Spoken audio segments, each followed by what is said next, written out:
In this video, I will be showing you how to save MP3 files in Audacity using the LAME encoder.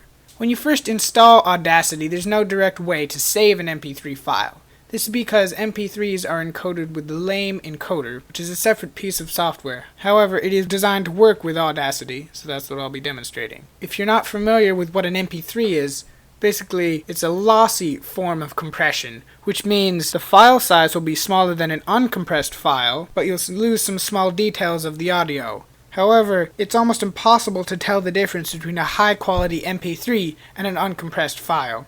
And MP3s are quite popular now, so you shouldn't worry about quality too much. If I try and save a file in Audacity without the MP3 encoder, go File, Export, and name it whatever I want, and then this here is set to MP3. If I click Save, it will say it needs to locate LAME, and it will not be able to save the file. Here are the instructions from the Audacity manual on how to add LAME. It's for Windows, Mac, and Linux.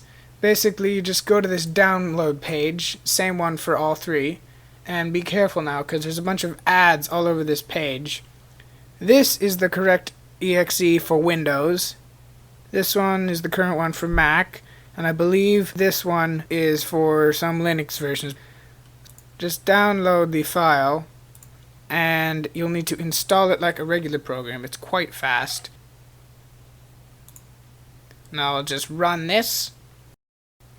Now you click Next, and Next. Now this is where it's going to install on your computer. It'll be different depending on your operating system, but it should say something like LAME for Audacity.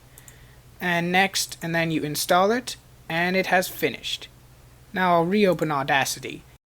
If you had Audacity open while you installed this, you'll have to restart Audacity. Now the way to check if you can save MP3s is go to Edit and Preferences, and you see this MP3 export library. It says LAME version 3.9.3. If you do not see any number here and it says something like cannot be found, you need to click the Locate button, and then you're looking for a DLL file on Windows, and you'd need to go into your program files, LAME for Audacity, and locate this file. Then just click Open and OK, and this should change. The instructions I showed earlier tell you exactly what file you're looking for on each operating system. And so now, if I quickly generate some DMF tones, and then go File Export, I can save it as an MP3. And the options, here's the real quality part. 128 is called standard quality, but I usually prefer 192. You can go all the way to 320, but as I mentioned before, it's really hard to tell the difference between uncompressed and compressed files, let alone different versions of MP3s themselves. You can, however, if you put it all the way down to like 8 kilobytes per second, you can definitely hear a difference in quality. And I usually keep the bitrate mode at constant and want this stereo.